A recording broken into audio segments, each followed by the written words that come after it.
They both said this was a basketball play. Now, Greeny, let's be honest. If this was the other way around, oh, Lord, you can only imagine how the conversation would have gone. Yeah, I absolutely agree. And when you think about this circumstance in this day and age that we're in, a lot of people project their own subjective feelings on these ladies as, you know, people that have gotten to know them. They just want to... If this were the other way around, oh, Lord, you could have only imagined how the conversation would have... Well, you know what, Monica? That's a good point. That's a good point. Every now and then, well, you know what they say, a dead clock is right twice a day. Breaking news. ESPN's very own narrative spin doctor, Monica McNutt, just swerved off the Logic Expressway to drag Caitlin Clark while Angel Reese was out here reenacting a WWE main event. Now, where was all this righteous outrage when Clark was getting tossed around like she was in a bar brawl with unpaid debt collectors? Crickets, not a whisper. But suddenly, now that the script calls for Angel to be the misunderstood heroine, it's DEFCON 1. We're going headfirst into a double standard so massive, LeBron would fake a knee injury just watching it. If you support Caitlin, comment CC 100% down below.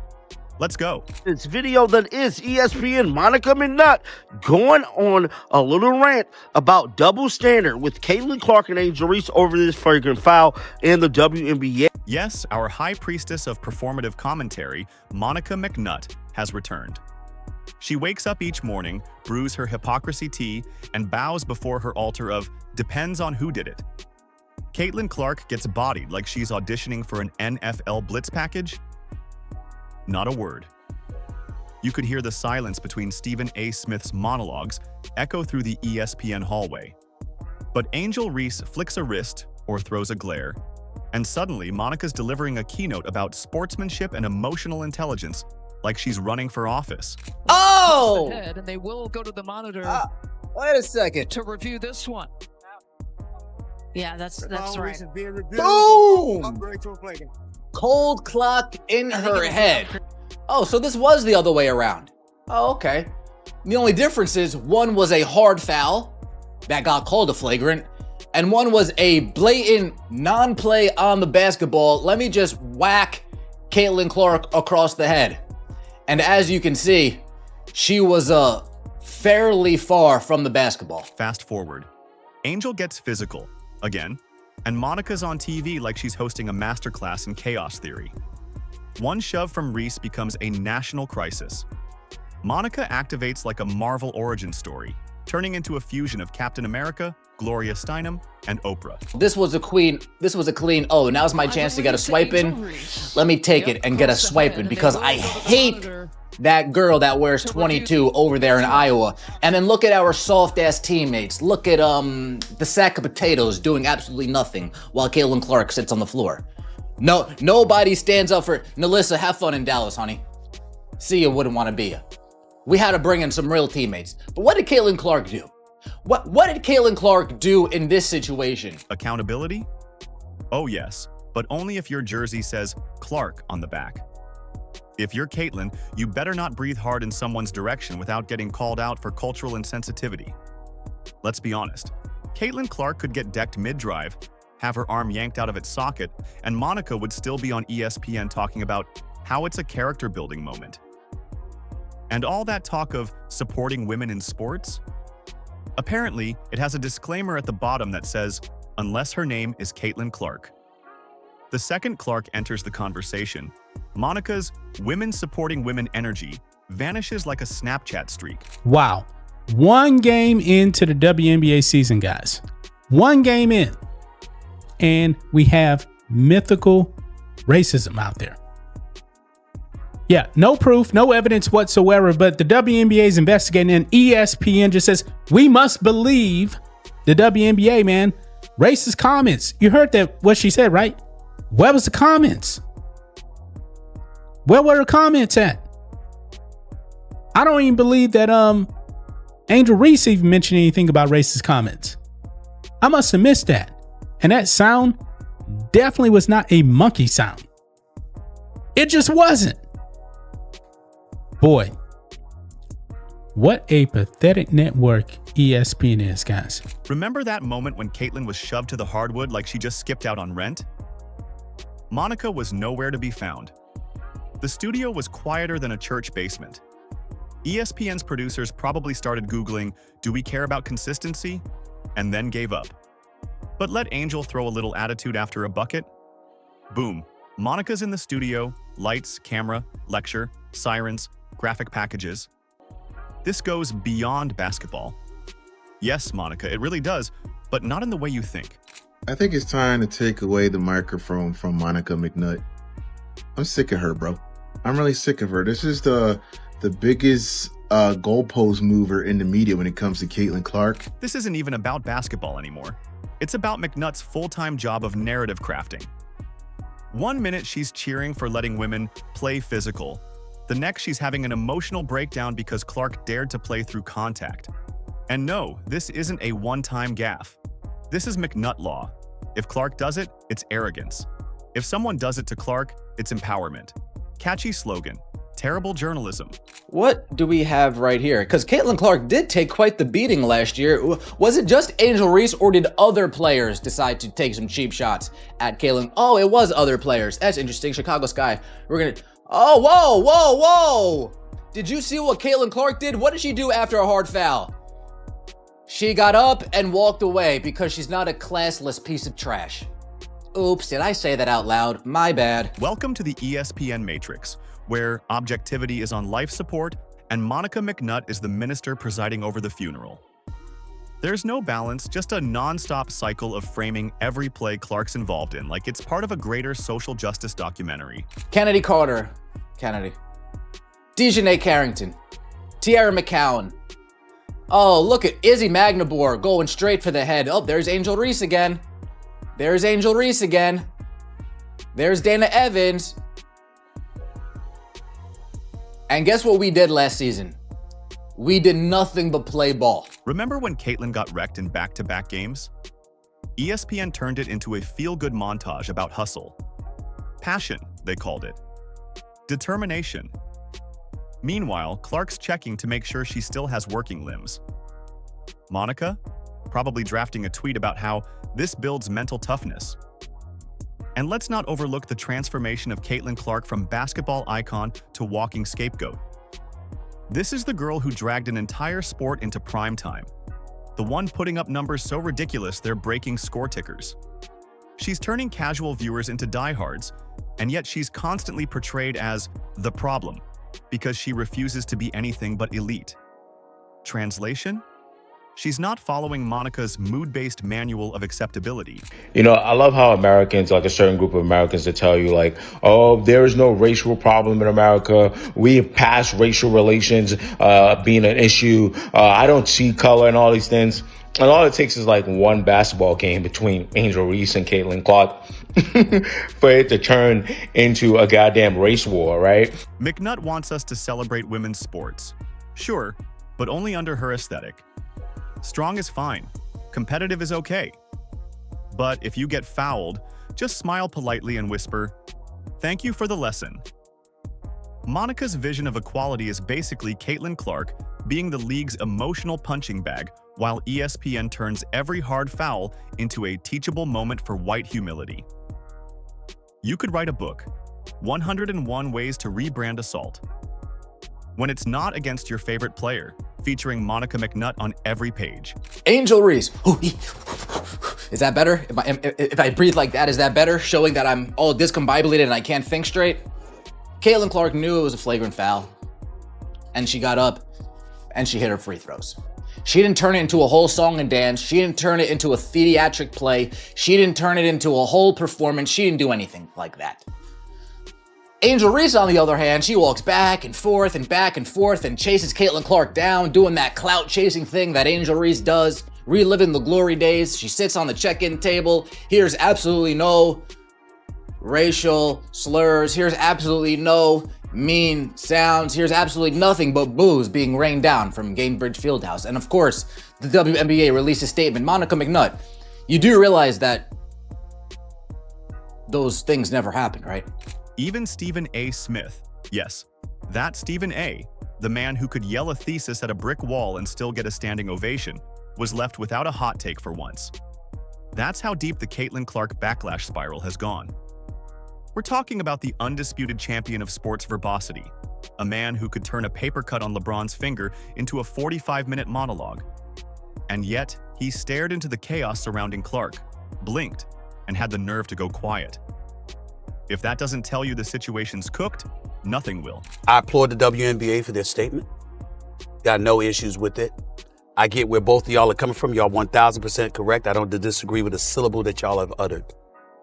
But I'm not as bothered by this as most people. Let me tell you why.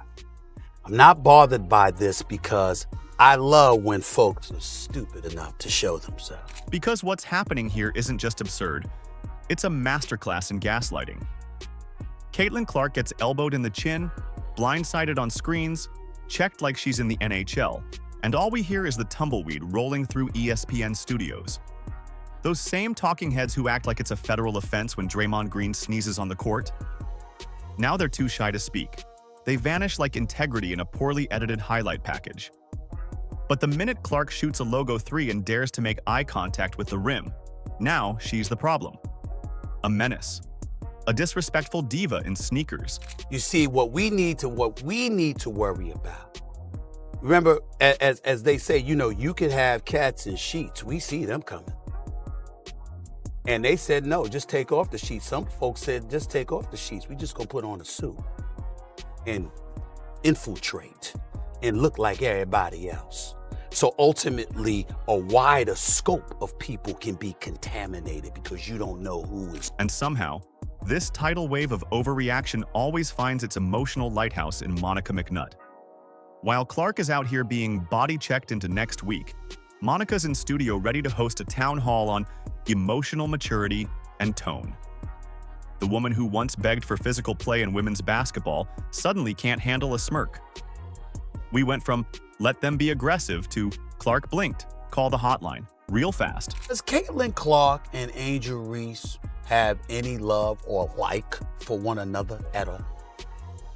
Respect. Yeah, they have respect. That ain't what I asked. I know what the difference. I think I know the difference. You understand? Just like when you was at Upfronts, Eminem, telling folks, I know how to read. You understand? Say, I know you understand. No. It's cool. It's all in fun. It's all in love. But what I'm saying is that you know the difference. I did not say respect. I said love or like. Angel Reese can go full contact linebacker, and Monica's commentary turns into spoken word poetry about passion and resilience. Meanwhile, Caitlin gets dropped mid-drive like she forgot to pay her rent. And Monica's only concern is whether or not Clark's existence made someone feel uncomfortable. We've reached the point where ESPN would rather do a 5-part docuseries on Clark's facial expressions than acknowledge she's being fouled like it's a contact sport. And let's talk about the hypocrisy Olympics Monica's competing in. Gold medals across the board. She's flipping standards faster than a short-order cook on Brunch Rush. One week it's, strong women should stand their ground. The next it's, Caitlin needs to learn humility. If Clark donates to charity, Monica wants to know why it wasn't to the right cause. If Clark smiles after a bucket, she's cocky. If she doesn't, she's cold. It's not analysis, it's personal. Wrapped in a ribbon of self-righteousness and served with a side of agenda. It's like, isn't it? I think it's time for her to get fired, bro. Look, I'm not a person that wants someone's job to be gone, but to me, this is a fireable offense. How much, racial bias can you be? Racially biased. Like, this is racially biased to me. And this is no longer sports journalism. It's content creation with a villain of the week. And spoiler alert, Clark's always cast as the bad guy. Why? Because she's dominant, unapologetic, and refuses to shrink. That's not a crime. That's the blueprint. But instead of celebrating that, ESPN has decided to treat her like she's a problem to be solved. Monica's takes are less about elevating the game and more about gatekeeping who gets to shine. And it's no accident Clark's always on the wrong end of her commentary. For the first time, men and women have collectively agreed that Angel Reese was tripping when she got fouled by Caitlin Clark, even though Angel Reese caused the first foul. You see, after Angel Reese fouled Shotty trying to get the ball, but Shotty ain't getting mad, the minute Caitlin Clark reached for that ball, she want to flop to the floor and try to throw hands like What you trying to throw hands for? Then when you look up close and personal, you see it was a basic foul. They gave her a flagrant foul for this. How? That baby had foul, bro. You about to throw hands and crash out about that foul? Not to mention, she hit the ball. You decided to go flop over, trying to pull a LeBron James. What's even more ridiculous is how fans have started keeping receipts. People who aren't even die-hard WNBA watchers are side-eyeing ESPN, wondering why one player is being treated like a walking scandal for, you know, being good at basketball. When the casuals can smell bias, you're not subtle, you're sloppy. So what's the next move? Are we going to implement a Clark clause in the rulebook that says she can only shoot if no one's feelings get hurt? Maybe Monica's next segment will be on how Caitlyn's ponytail is too aggressive and how dribbling at full speed violates the sacred energy of the court. If ESPN wants to go full parody, they might as well launch a Monica-led spin-off called Clark Watch, where every week she breaks down Caitlyn's body language like a CIA profiler. Biggest takeaway from the Angel Reese versus Caitlin Clark rivalry, if you want to call it that, I actually feel bad for Angel Reese at this point, and it has nothing to do with like how she's handled herself or anything. It's just simply Caitlin Clark is so much better than Angel Reese at basketball that it doesn't feel fair. And we're not saying you can't critique athletes. Bring the fire. Hold everyone accountable. But if the only smoke you've got is aimed at one player while the rest of the league gets applause for flagrant fouls, then you're not a commentator. You're a character in a scripted drama. Monica isn't analyzing Clark's game. She's narrating her downfall like it's a reality show arc. Meanwhile, Caitlin Clark just keeps doing what greatness does, staying quiet, stacking wins, and letting her performance speak louder than any ESPN panel. While Monica's busy turning basketball coverage into performance art, Caitlyn's rewriting records and forcing networks to air games they used to skip. She's not playing their game, she's changing it. I think Angel Reese is struggling with the fact that Caitlin Clark is better at her best thing than she is. Well, she's better at everything. And she had a triple-double. She's tied for the third most triple-doubles in WNBA history, and she's played 50 games. Yeah. She's just better. And they don't like each other, which is, again, I think good for the sport. Great for the sport. That they don't like each other. But then how do you deal with having a bunch of weirdos out there that now care very deeply about your sport? Yes. Without trying to actively push them away, which is also a mistake. Right. To push away the attention that your sport's getting. So let's stop pretending Monica's takes are anything but agenda fuel. She's not the voice of reason. She's the voice of whatever narrative ESPN is chasing this week.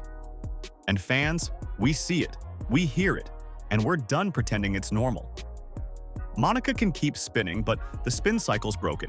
Clark doesn't need ESPN's approval to be great.